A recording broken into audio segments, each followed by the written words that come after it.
Okay, okay. We are running a few minutes late, but welcome to the Digital Roundtable. It is May 28th. I can't believe it's almost June already. Thank you. The pace of time. I feel like it's moving faster every day. Maybe that everything is going at the speed of light. But we have a great guest today. I don't know if our John Sibley Butler has a guitar I nearby, do. so he can let us get going here with the introduction. So take it away, Johnny. Sometimes when the night calls it a day, I wake up down in this missing you kind of way. I remember things better left forgotten. And sometimes when I'm holding someone new, I can't help myself. I slip off and think of you and remember. Woo! Thank you, Johnny. So real quick, I may say that we have been having some strange weather, very humid. Last night we had a ice storm. Just been really, really crazy lately. I'm looking at the grid and we are at 90% load and plenty of reserves on the grid, but it's really it's 71 degrees today, so kind of have perfect weather, San Diego type weather. It's really fascinating what's going on, and then there's been a lot of action lately on the market around what's going on in semiconductors and Nvidia making acquisitions and partnerships and their numbers blowing all the expectations, and AI seems to be rushing at a fast pace with all the big boys building data centers everywhere. And I'm always curious because we've had Emily Gupton and other people involved and friends of the show and on the role that women continue to play and the pace at which women are sort of driving more and more everything that is going in technology. So with that said, John Butler, what's going on in your neck of the woods? Well, I love this weather. You know, my weather story is when I was at Northwestern University, where I went to school for graduate school, the wind blew me down. I literally came around Crescent Hall at Northwestern, and the wind literally blew me down. So that's always been my my weather. So I'm happy to be out of Chicago and Northwestern University and don't have to put up with the weather.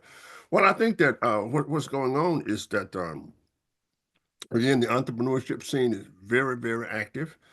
I spent last week like 100% on new ventures and funding, I might add, of the new ventures themselves. And when you look at what people are trying to do, of course, it's all about being on the platform now. And we've got this looming idea that we've got to do something with the grid, as you mentioned it. But it doesn't have to do with weather. It has to do with the fact that Andrea and other people have done a great job in bringing companies to Texas. And the question is, can we in Texas really, really support all of the companies that's coming here? So as you know, I'm working hard on the grid itself.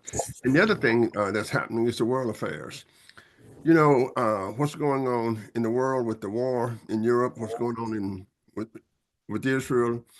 And of course, it's kind of coming to a relationship between science and technology and really the future of enterprise.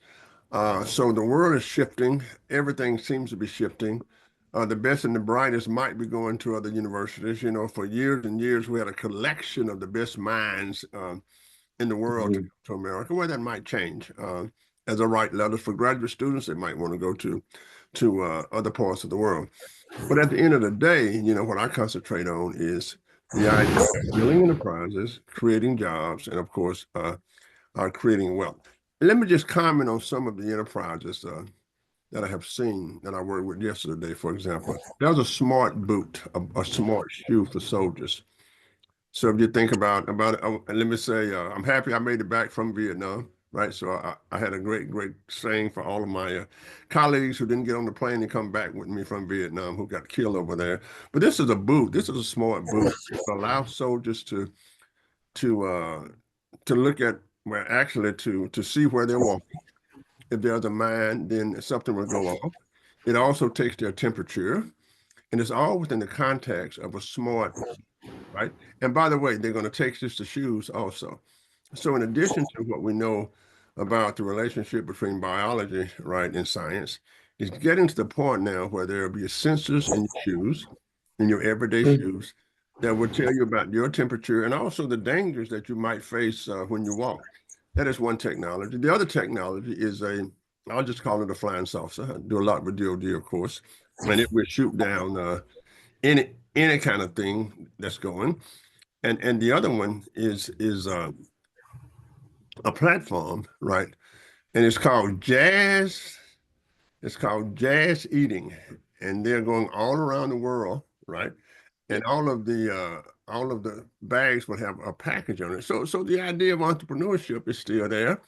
Let me also add, Hannah, I have I'm raising $300 million for women enterprises and other enterprises, and working with it's called Hidden Star. You might want to look at that, hiddenstar.org, a galaxy of stars .org. So I've been working on that.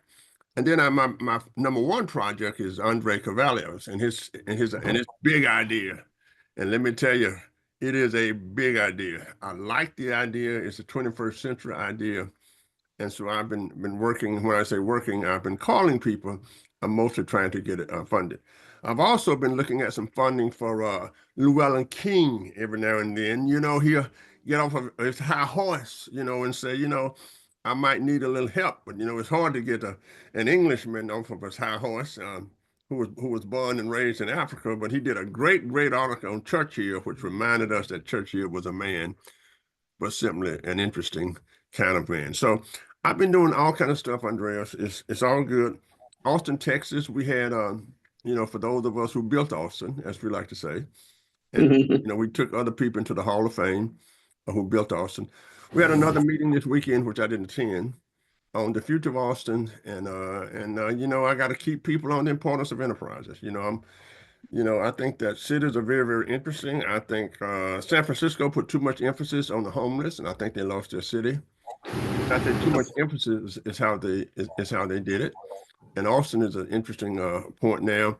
What got us together, Andreas, was there was an article that says that Austin was losing its entrepreneurial high-tech spirit, and everybody kind of rallying around that article that was published, I think, in the New York Times. And basically, we're saying that Austin is where it needs to be. We're gonna solve our problems, and we're just growing. I mean, the enterprise is here in the out where I live, if we call it the Hill Country, out off of 60. It's just absolutely fabulous, and the city is gorgeous. The people are gorgeous, and there's a lot of creativity in Austin. So once you get to a certain point, people want to say, why are people leaving Austin? Is Austin the technology? Well, everything changes, and we know that. So this is what I've been doing, working a lot. I mean, just too much on the entrepreneurship stuff. And my golf game is suffering. It's been raining too much. So that's what I've been doing, Andres. Got it. Well, let me go to Llewellyn King. Llewellyn, how are you, sir? Well, I just got back from London where I was attending a meeting, speaking at the meeting of the Association of European Journalists. And I'm glad you're sitting down, John, because I hate to tell you, we talked about every part of the world, and we never mentioned Austin. Incredibly, it didn't come up. I know this is a very shattering thing for you.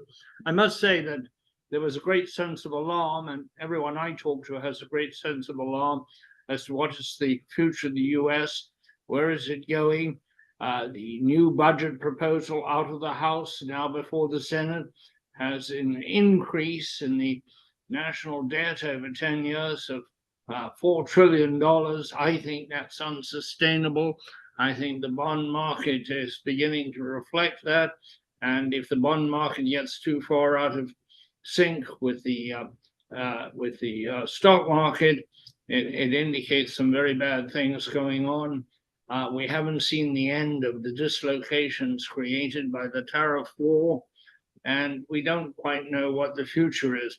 But beginning this broadcast, Andres mentioned climate. Suddenly, climate is out of control. It has been raining in the Sahara Desert. Altogether, the Sahara has had about 8 inches of rain, which shows you some incredible flooding. I mean, one town in Morocco had 3 inches. That is about as much as it gets in several years, if that. So this suggests some huge uncertainty in the weather. Unfortunately, domestically, the president is disbanding FEMA as we begin maybe the worst hurricane season we have yet to see, all of which has a huge bearing on electricity and electric supply. Particularly at the moment in the electric industry, people are looking at inertia, because inertia, or the lack of inertia, the system in an electric utility which maintains the frequencies, which maintains for the few seconds when you shift from one machine to another, the rotational inertia is vital.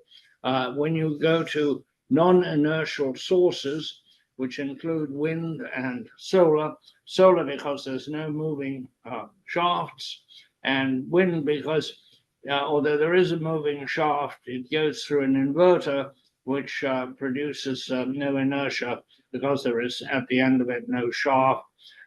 This is quite a problem for ERCOT. I think there are 5 and maybe 7 synthetic inertia systems. I wrote to ERCOT and they told me they are not being developed by ERCOT itself, but by people on the system. If you have a lot of wind, and the largest wind generator in the country is Texas, you have an inertia problem and an instability. Unfortunately, like so many things we deal with, it has been politicized, and people are saying, no more wind, no more renewables. That is nonsense. This is a very correctable problem. There are several ways. One is quite simple, and then there is a company that also has a system that would produce inertia in a windmill or from a solar panel.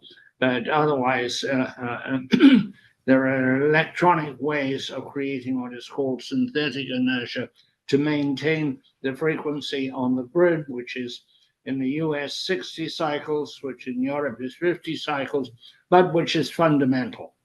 If you start, it's what happened that we think in the Iberian Peninsula is you've got fluctuations in the cycles, and in the end, the system tripped. It could happen anywhere that's got an unreliable inertia supply. Generally, nobody ever heard of inertia. It was it was nothing to do with electricity. Lots of people in the electric world had never heard of inertia, except for the engineers who know all about it. And Thank you. so there we are. We're coming into a new time. We do not know. There's uncertainty everywhere, uncertainty what the government is going to do. I'm glad Johnny touched on the fact that we may lose some of our best minds, which is tragic. They've been so discouraged by a lack of funding from this administration, they're heading for the countries, primarily in Europe and somewhat in Asia, for ever since the end of the Second World War, and probably since the end of the First World War, it could be reasonably argued that America has led the way in research in every field, especially medicine, but in every other field.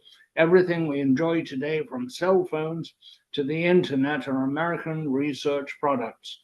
They came as a result of public money spent on research. If that is not to go on in the US, it will happen elsewhere, and we will pay a terrible price for it. I hate to say that, but first time ever, I don't see America as holding its place in the world, because that thing which has kept us as the predominant country, our ability to invent, may no longer be a tool that we have in our toolbox. I would like to Got say it. that I'm very glad to see Hanna on the thing. I have a little story to tell you about women. I started what I believe was the world's first liberation magazine in New York City in 1965. It didn't liberate any women, it liberated all my money. And I did that because in the newspaper game, I had seen all my friends who were women. My first wife, a brilliant journalist. Uh, there were barriers. They weren't the ones that people think, but there were barriers, and I thought they should be removed. So I had a rather selfish interest in women in journalism. That was where my interest in the women's movement. Later, when I was president of the newspaper guild in Washington, we led a tremendous move to get women recognized, not just in journalistic jobs, but in mechanical jobs as well. Now, when I look at things, I see women in wonderful positions. Recently, I was at an AI conference in Spain where all the speakers were women and all high up in companies like Google and NVIDIA. So I think that's wonderful. I went to an AI conference at MIT, and there were women. At least 50% of the people there were women, many of them from Asia, but it is a different world from the one in which I grew up, and I'm glad of that. When you let women into the workforce, you double the talent. When we started incorporating women into work, we doubled the talent available to the nation. Bravo, and it's lovely to have you on the broadcast, Hanna. Excellent. Excellent. Well, I'm glad that you guys are getting in sync, and I'm happy to welcome our guest, Hanna Busekrus. Did I say that correctly, or how do you say it? Yeah, it's actually Busekrus. Busekrus. Got it. You didn't say She's it correctly at all. I did not. She's the director of partnerships at the Austin Women in Technology, which is a partner organization, and we have friends there, and we're happy that Hanna not only joined us last September, and but that she's back, and I'm actually curious, Hanna, when you hear all these two gentlemen talk, and watch out for them going at each other, and don't get stuck in the middle. What are your thoughts about what's going on with women in technology and Austin driving everything that is happening, exciting times? Give us an update on what's going on with your organization and what's happening. Yeah, of course. So for background, I have been in Austin officially. My 5 years here hit last week. But Welcome. Congrats. You're a local now. I think I might be now established. It's become a very transient city, but for the best. Austin sees a lot of growth. It is very fast growing, and I don't think that's slowing down at all. But that growth is very intentional. Our partnerships has a lot to do with that too. And as the partnerships director, we are very inclusive of our organizations and creating a web of opportunities for our members as well. So for background, Austin Women in Technology has been around for almost 25 years now. I have come in just on the back half of the last 9 months. So it's been an honor to work alongside these women who are very intelligent, driven, and just talented in general. But a lot of the growth and success are the relationships that we welcome, and we are very inclusive, and we are very curious, and we want perspectives. We want others' mindsets. Like, we want to hear everyone's opinions. But what we create for our members is mentorship opportunities from our very exec level mentors who've been in Austin for 30 plus years. They've seen it grow. They know what organizations are growing and what opinions they want. And again, very high level, I don't think that it even has to be tech related. It can be people from non-traditional tech backgrounds who we want to see from the traditional side of what they can contribute to tech as well. Because I think that's also what makes Austin amazing, as being an inclusive city, welcoming those new mindsets and encouraging those perspectives from all sides, not just females too. We do have male members. But yeah, it's very great to be here today with you guys. Awesome Women Technology is a growing organization here. And again, a base of our success has to do with our partnerships as well. Sure. Sure. Well, let me welcome, be the Hanna. first to welcome to Austin and let you know that now director of the IC Square Institute and George Kosmeski. I'm gonna give you a little short history. Unlike Llewellyn, I didn't lose any money on women entrepreneurship. Of course, I was director of IC Square, and actually Austin is standing on the shoulders of Laura Kilcrease. She was the first director of the Austin Technology Incubator, and she'll be home. She'll be in Austin next week, and we're gonna have tea. She's gonna come back. Then there's Carol Thompson, who created the Thompson Group, and who really did great things. And then there's Rhonda Kosmeski, who wrote the first book on women in business in Austin. And perhaps the most interesting one was Susan Davenport. Now she went to Ole Miss, and I went to undergraduate school at LSU, so we never get along. But Susan Davenport went out to San Francisco and said, we need a gathering place. Came back, talked to the city of Austin, and that became what we call the Capital Factory that Josh is now running. So it was Susan Davenport who actually created the Capital Factory. And of course, then there's Kendra Scott, which is a great woman entrepreneur in the jewelry business. And if you look at, so you're in a great city, it has a great history of women in innovation and entrepreneurship. And then, like I said, it's standing on the shoulders. And by the way, the first company that we produced out of Austin was a woman from Shreveport. So the first technology company coming out of Austin was a group that Bobby Inman worked with, who was a woman entrepreneur, and she was on the front of a Fortune magazine, and that's how Austin got going. So let me ask you this, though, as we talk about that, when you look at what you're doing as your role, what's your primary role? Is it to get women into the idea of innovation and entrepreneurship? I have a former student, Ingrid Vandervelt, who is like a daughter to me, and she has an organization called A Billion Women, right? Have you heard of that organization? Mhm. Ingrid Vandervelt, VANDAVELETT, Ingrid Vanderbilt. It's called A Billion Women, and she's right here in Austin. Belongs to my to my club. So my question is: Are you creating companies? Are you talking about the history? What's your are you bringing people together?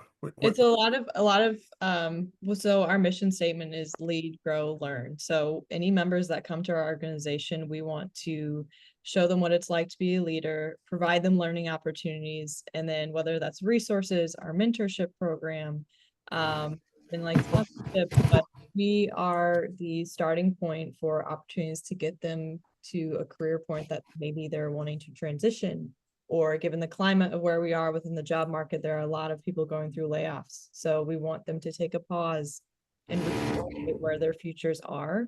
And that expands so much further into like execs wanting to put a pause on their careers as well. And we provide learning and development opportunities, not only just from within Austin Women in Technology, but also our partnerships with Austin Forum, Austin Tech Council. But my Remember that. purpose of 2025 is that educational opportunity I want to provide for our members through our partnership. Remember, UT Austin had the big women in entrepreneurship program that we all set up. It's interesting because I mean the interaction with entrepreneurs themselves. Of course, we have the Angel Networks here. We have the Central Texas Angel Networks here, and then we've got the Houston Angel Network. In Houston, we got the Ag Angel Network. I wonder where is that in College Station. We got the Baylor Angel Network. They wanted to use their names, and this is where the real quote entrepreneurs are. And again, if you give a history lesson, then women were really involved in how Austin was created, especially on the business side. So my question is, what's your interaction with people who actually have companies like a Kendra Scott and a Ingrid Vanderbilt?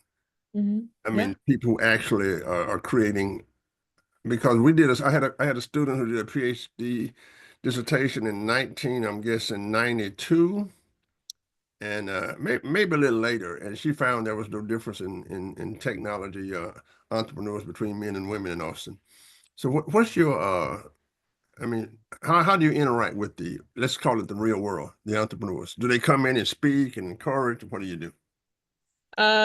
So for background, we have partnered Kendra Scott a couple times actually. We'll partner, try to do once a year for their give back. So that's giving back to her philanthropic seasonality in that shop and everything that she has done. And I know she did start in Houston, correct, outside the hospital, but so it's really building partnerships with those established brands such as Kendra Scott to our monthly events. If we have speaking opportunities, we open that floor to internally our speakers and our execs who are panelists and really well seasoned within their fields of tech, whether that's SaaS or cybersecurity. But we do try to lean on those really grassroots foundation organizations here in Austin first. A recent partners of ours is Austin Urban Tech Movement that really focuses in on Black and Hispanic communities within Austin who are trying to learn and develop, get back into the workforce. But yeah, Kendra Scott, that was February. That was actually my first event with them. And every month we are changing and we are growing. We have around 600 members. And so, again, it just relationships with us for awareness. Hannah, can I ask you, what today are the barriers against women in business? At one time, there were a lot of barriers. It wasn't considered appropriate. A man was always promoted over a woman.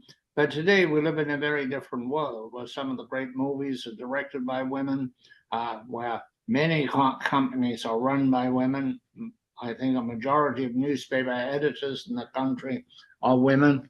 And as I told you, whenever I go to anything involving artificial intelligence, there's a huge number of women present, and they're not tokens by any means. These are people in executive and creative roles.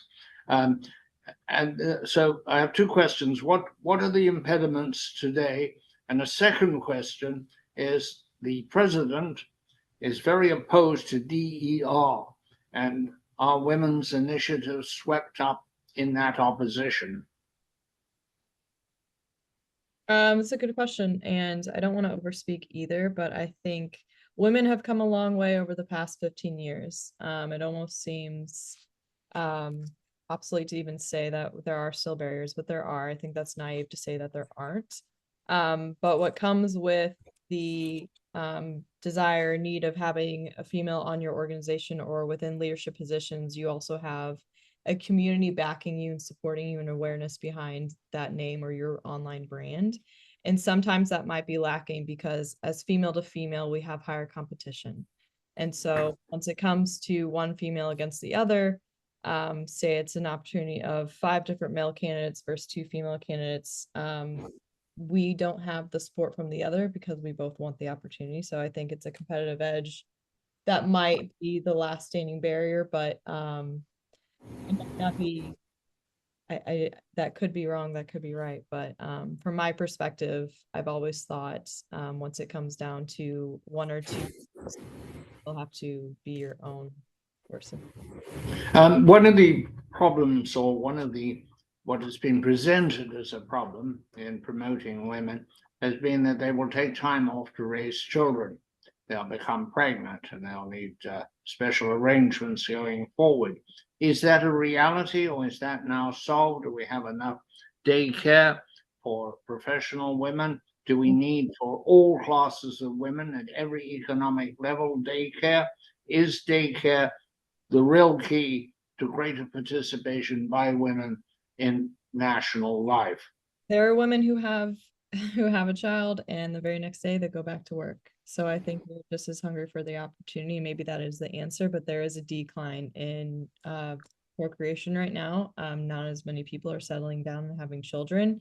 That is a very alarming future that we face right now with the current administration. So I think there's a lot of pause right now to reevaluate what we want in our lives. But especially as childcare might not be the main priority for organizations, or parental leave, maternity leave, but that's another hindrance, and I ignorantly have not even considered it because I do not have children. And so that's not a factor for me, but it is. I will tell you that for all the work I've done over many, many decades in women's issues, and I've been involved in a lot of things, the one when I was an employer that I always found difficult to deal with in a small company, about 20, 25 employees, was when key people became pregnant and took time off. We never made a judgment against them because of that. But there are places where judgments are made. Oh, she'll get pregnant and not be here when we need her, kind of thing. I just wondered about that. The other thing is the question I asked you: what is the impact on women's movement, on the women's movement of the political disaffection with DER? Yeah, 2025 has been very difficult. We made a point in the very early spring to release a statement that AWT would still be standing alongside all of our members in support of whether or not their organizations would be cutting headcount, whatever moves would be made because of the recent changes with the current administration. So we try to be that support network for our community as much as possible, even though we don't have full control. I'm sorry, what was the exact question again? Women's movement was somewhat swept up in the general DER camp. Right. It wasn't in my mind, actually, but it was in a lot of people's mind. And this administration is so hostile. Have you seen any blowback from that in affecting women, not by race, but just women? Yeah, absolutely not yet. Not directly from my point of view yet. The culture within is usually once a month. So we have not, I directly have not seen that yet, but I know it is happening right now. So I cannot say how it impacted all of our members. Let me kind of comment on that, since that's some of my research area. One of the interesting things, Llewellyn, is that we started women entrepreneurs so they could get away from the workplace and start their own companies. Okay, so one of the things about when we started it, it was okay. There are two things you can do. You can make 200,000 a year, and you make 200,000 a minute, and you make 200,000 a minute by starting your own company. So many of the early entrepreneurs, female entrepreneurs, right, were leaping out of corporate America to start their own companies. And another thing, when you look at women, the immigrant women really carries the entrepreneur torch for women in the aggregate. Just as, if you look at, for example, Silicon Valley, 50 to 60% of all those companies out there were Asians and Indians, right, from India, and so and not Americans. So when you start looking at it and looking at it by, women entrepreneurs have really, really grown. Now the workplace to me is a different thing. It's a whole different management kind of thing than where you work. But on the entrepreneurship side, I think that DEI was actually related to the gender stuff. I think that affirmative action was related to Black Americans. I think DEI was related to sexual orientation, gender, and all those kind of things. And I think they were. We don't know what the impact is going to be, but here in Texas, we're not going to let it.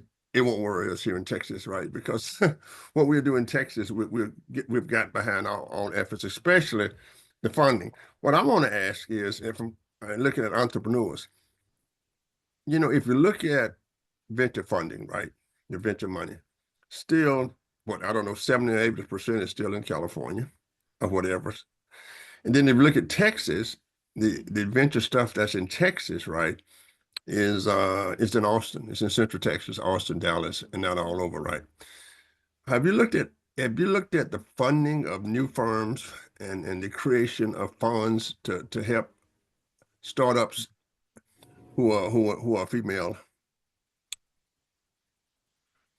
I mean, do you guys address that at all? Well, we see it. So once a month, one of our partners is based around, I'm sure you've heard of Fiesta. It's our it's at Capital Factory once a month. Founders pitch their ideas to investors. But it is extremely hard. I think they're going different routes to gain their investors' trust. But the upward climb is expected to be very difficult. within our network, we probably have about, I don't know, 7 to 8% entrepreneurs, females starting their own businesses. Okay. They're probably expecting a 5 to 10 year climb to actually profit, right? But yeah, it is difficult. Speaking with those founders is very touchy because we are in a public network setting and sometimes they don't. Okay. Yeah, I think, and you know, what's interesting, if you ask any entrepreneur, it's always tough to raise money, right? It doesn't matter who they are. And I think what's one of the solutions, if I might want, is to create the fund. So if you go to galaxyofstars.org, we have over 70,000 entrepreneurs on galaxyofstars.org. And we also did a you know, a best practice class with Dewey, who founded Galaxy of Stars. And so dealing with it is on the business side. And we always have said that, look, if you could separate the market from everything else, you're fine. So if you have a problem, what do? You take your problem to the market, right? And when you look at the data on female entrepreneurship and you look at immigrants, as I said, they've been very, very powerful, not only in America, but also in Austin, Silicon Valley, Boston, and et cetera. They are sort of the train that carries everything. So having said that, we have, you know, in Austin, we have a chamber for Asian businesses, right? We have a Mexican American chamber. We have a Black chamber. We have a woman's chamber. Have you interacted with any of those chambers to look at the entrepreneurship, because they have tons and tons of people that sign up? Yeah, currently we're working with the Austin Chamber of Commerce just to discuss a potential partnership for their members, and so we can cross-pollinate and share resources. Female specifically, the Young Female Alliance, we're also looking at additionally. But from a high level, we again like try to raise awareness and share word on our events so that they can know they're included, and also help spread words to partners organizations too. So no, I think those are a couple of chambers though that where we have opportunity to kind of spread and make contact, know that we're available to them and vice versa. Okay, and that's interesting stuff, because remember, in America, the more enterprises we have, the better off we are. And the So more I people would I work, would I would the want better to off chime we are. in real quick to say that the daycare need is gigantic. There are more and more companies embracing this. And just like companies like when I worked at Microsoft long time ago, invented the concept of offering you free food and free sodas and, you know, bring your futon to the office and never leave. I think it would be super smart of companies to offer daycare services. Many do, but I think more and more, and I maybe think that there could be an opportunity here. You know, Eddie Murphy did this movie, I forget the name of the movie, where he creates a daycare thing. Maybe a franchise daycare program for corporate America could be a phenomenal billion-dollar opportunity for several smart women. They could pull it off and revolutionize how daycare becomes, you know, another benefit that you know, you get as an employee, man or female, male or female, on how, you know, not needing to rush home to or to the daycare to get the kid because it gets kicked out at 5 o'clock, and if the daycare is at the office, you know, it's open as long as I'm in the office, kind of thing. And that seems to be a no-brainer to me. I don't know why it's not happening, but boy, to talk about a huge opportunity, which is why most people today prefer, you know, the post-COVID era of staying home if you have young children. Yeah, that crosses into, we're in a very much remote state right now. Companies Right, are fully remote. There's no reason to offer that benefit right now because in their eyes, right. the luxury of working fully remote. That's a very Yeah, interesting point, Andres. yeah, yeah.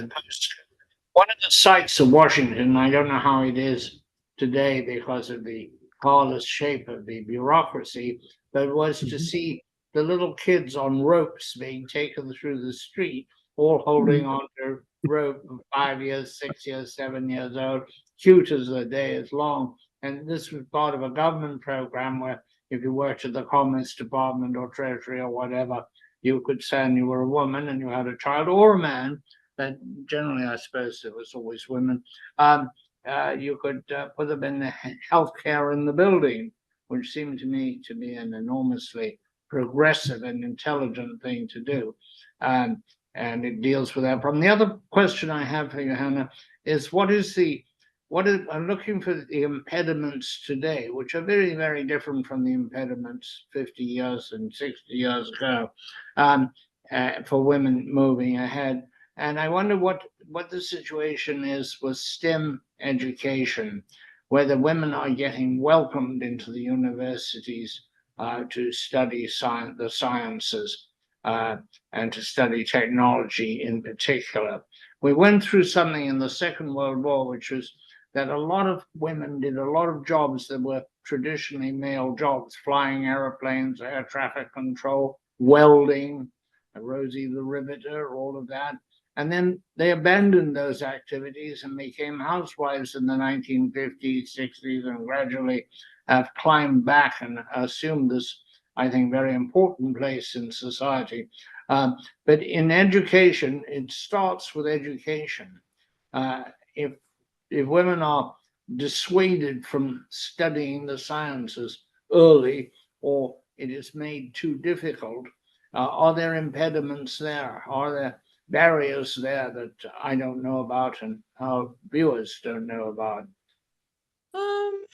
I wouldn't say impediments, but I think organizations are more leaning towards kind of capitalizing on the talent you have now and the students have interest. So instead of kind of following the DE&I guidelines, there are cultural and societal norms that we are still trying to bridge that gap for students in their STEM, whether they're science, technology, mathematics. They want to encourage that female representation, and we are still sought out.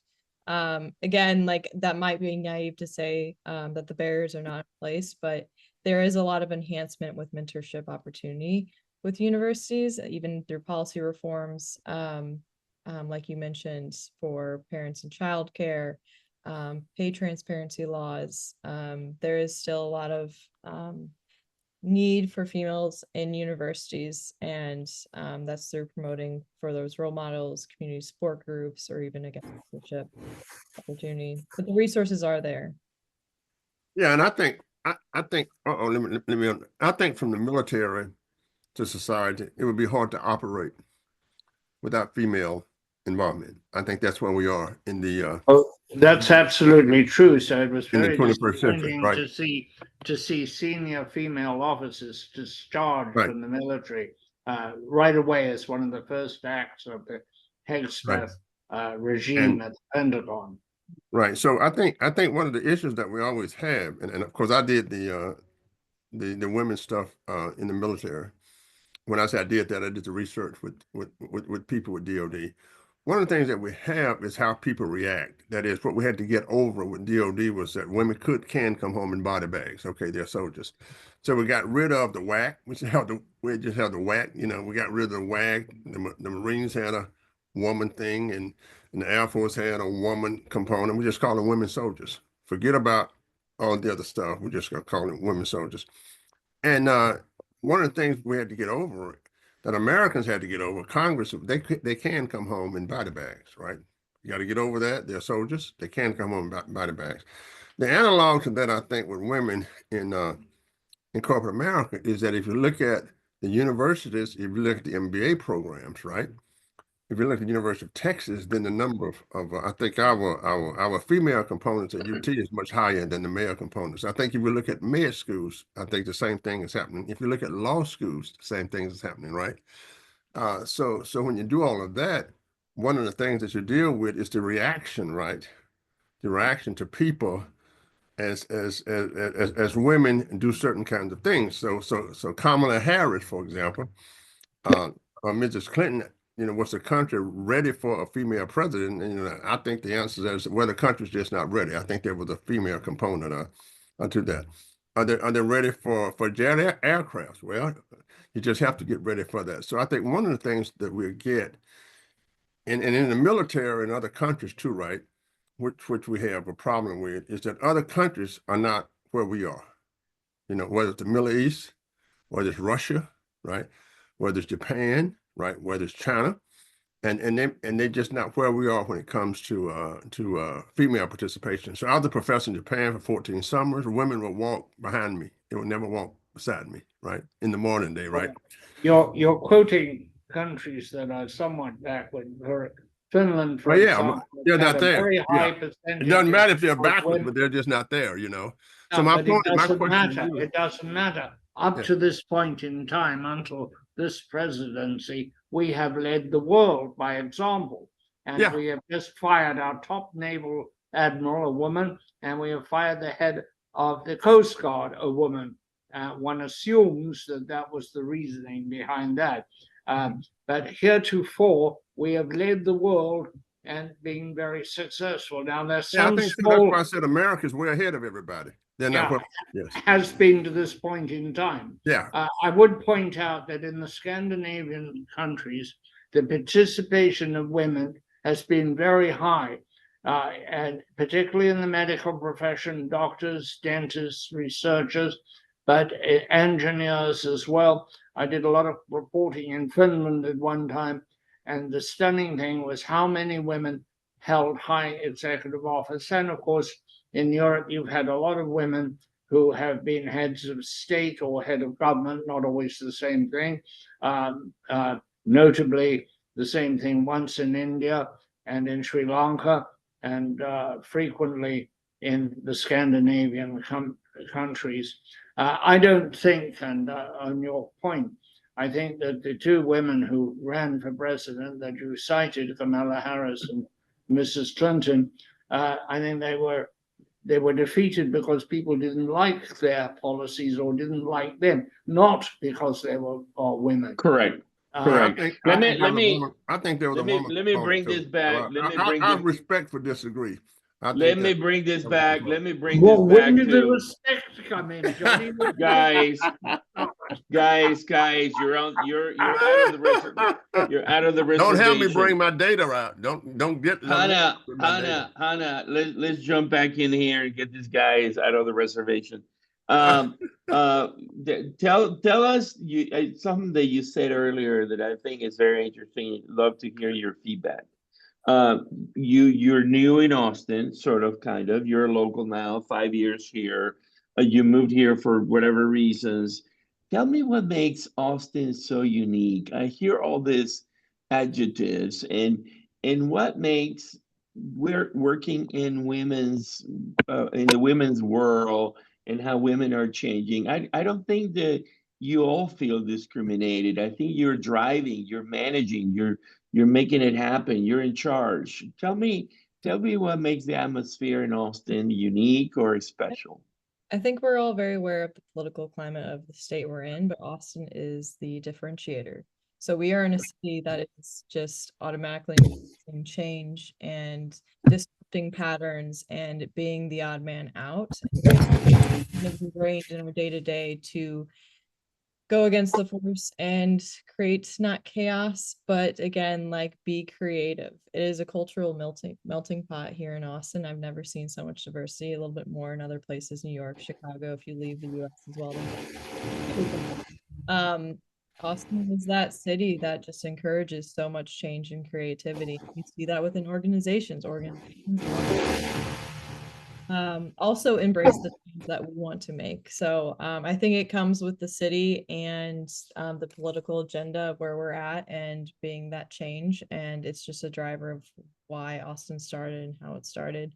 And again, like, I am not an Austinite, but that is my so far take of where we're at within Austin. And how would you rank or categorize the vibe in Austin around business, your meetings? I mean, everybody here is like gung ho, passionate, driven, right? I mean, I get a sense that everybody's doing what they want. Yeah, it is overwhelming at times, the options. I mean, we are still a small city in ways too. I mean, we are growing, but it is still a small city. But people see the opportunity and they want the opportunity. So there's a lot of curiosity in the city if you are going to, and I'm a big supporter of coming to Austin for a refresh, and that is here, absolutely. Because not only do we have very well-established tech hubs here, Indeed, Dell, a lot of our partners are founders of these organizations, but entrepreneurships, new startups. So almost coming past Silicon Valley at times, but it's just if you wanted to start something, or if you wanted something that was Okay. Yeah. So Hanna, real quick, tell us what's ahead of the your organization. Any events, anything that we should be aware of the next 6 months? What's happening? So I am working towards a conference in September where we are bringing all of our community partners into one room. And for that, it's just a lot of cross-pollination for our members. So they're aware of their benefits of the partners that we maintain relationships with. So that'd be the end of September, and we're working on just sharing all of our resources and kind of launching the new brand and mentorship program that we have coming up at the end of 2025. So yeah. So Hannah, what do you have that's digital? Let us say that, I mean, I think, the revolution in computer science has crystallized space and, and travel. What do you have digital? Do you have any digital programs that goes, on a Tuesday night, or do you do everything in person? We are very big on our in-person events. One of Okay. our goals at the end of 2025 is to begin offering master classes.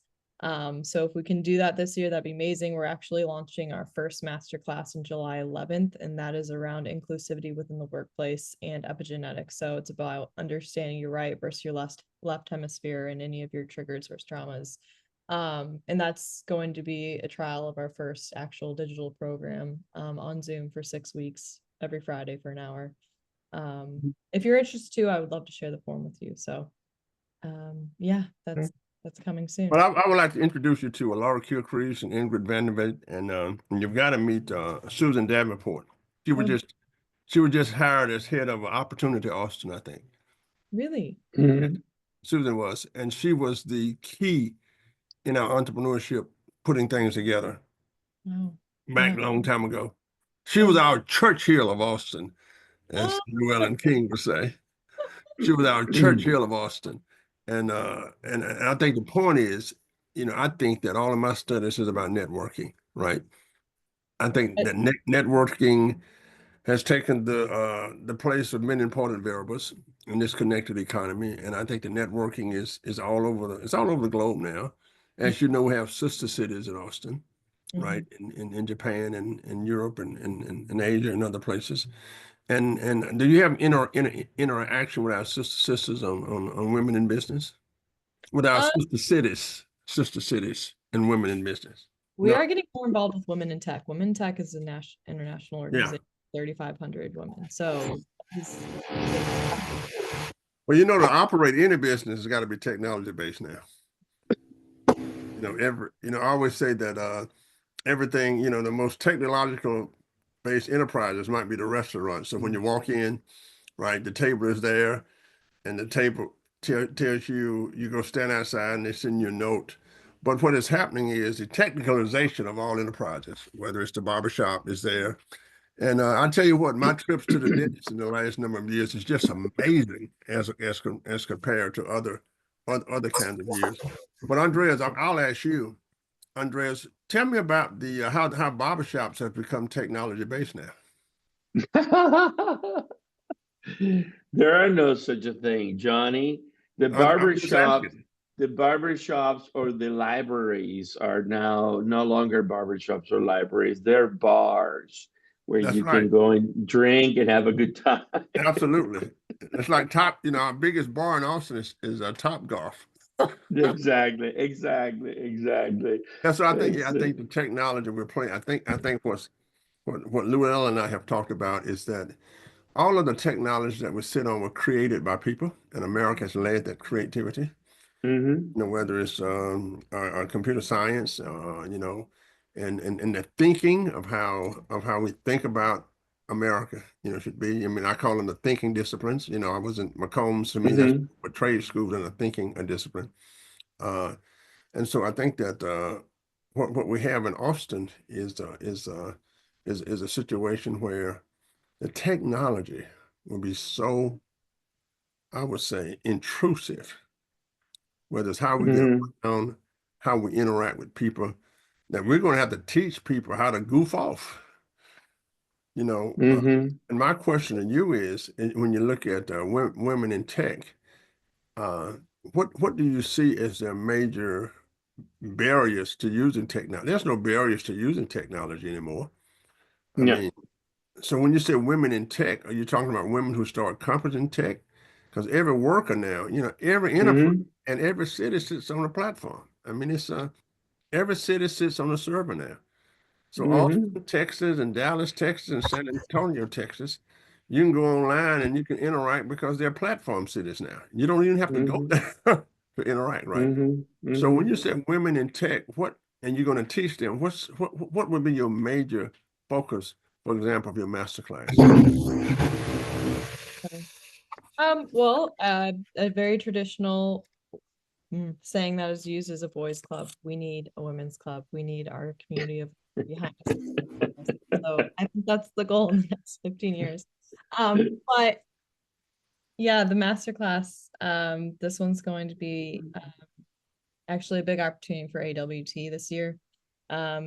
Because with our partnerships, it's again going to be educational opportunities. And this CEO who's offering the program to us for free has been leading Google, Slack, Adobe for years, mentoring the C-suite on how to keep C-suite aligned, how to keep leadership inclusive, Mhm. your life work for about 15 years. So it's not tech, it's not about using different AIs or different chat GPTs for you, but it's more about your relationship internally with your peers and with your There you Absolutely. go. I think that Well, would be Hanna, important. thank you for being with us today. And I'm a big fan, and I noticed that Emily has been is the your president elect, so she will be taking over at some point. I'm excited about that. She's a big friend of ours, and look forward to seeing you guys soon and catching up and all that. Gentlemen, last thoughts. I think it's very interesting, and I think that there's been a huge social change in my lifetime of the appreciation of the talent of women.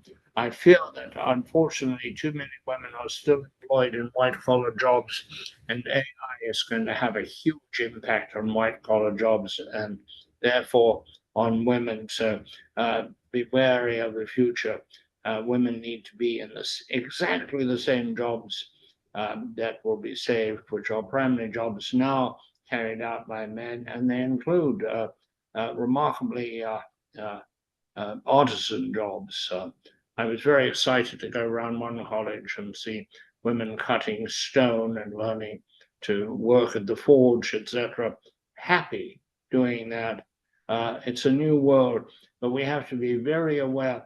I've only just seen the beginnings of people being concerned about the erosion of white collar jobs. Axios wrote about it today or yesterday. The Economist has something on it. We need to watch it carefully. And more power to you, Hannah. And I hope you have great success. And if I might just say so, there are cities where things happen besides Austin. John Butler, final thoughts. Yeah, let me just say this. I say what Llewellyn said in a different way. The quality of our lives will be on the type of job that we can create in the future. All of these great jobs that are here were not here when I finished college. They were not here when I finished graduate school. And they were not here when I was an associate professor at the University of Texas. So I think we all work to create jobs. And like I said, the more enterprises we have in America, regardless who they come from, the better off the country is. So I would say, and then I'm gonna introduce you to some key women who are doing great things in Austin in business and entrepreneurship. And I would like to do that. So I try to do that through email. Okay. Thank you. All righty. Thank you. Thank you, Hanna. Bye, guys. Thank you, Hannah. Take us away, Johnny. Whiskey River, take my mind. Don't let a memory torture me. Whiskey River, don't run dry. You're all I got. Take care. Woo! Johnny, you were too kind to Llewellyn King today. Llewellyn, is he gone? I think he's gone. I mean, it was like a He- dinosaur, man. Come on. he he's been having issues. I think he's what's it called, the TDSS or something. He has TDSS and he talks about that too much. Well, I think, I just think that the women are so, just really, really, and my mother worked where she had a full housekeeper. She had a housekeeper every day. Women go Sure. different kinds of ways. My mother had she said something I didn't do. She had a daily housekeeper, right? It came Yeah. up every day, but I didn't do that, and I just think that it's, we got to get over it. We got to get over the women's stuff because it's here. Okay. All right, good buddy. All right, I man. talked to We'll I talk talked to soon. Richard today for a long time. Okay. All I'll righty. follow up with you. All Thank right, you. take care. Bye-bye. Bye-bye.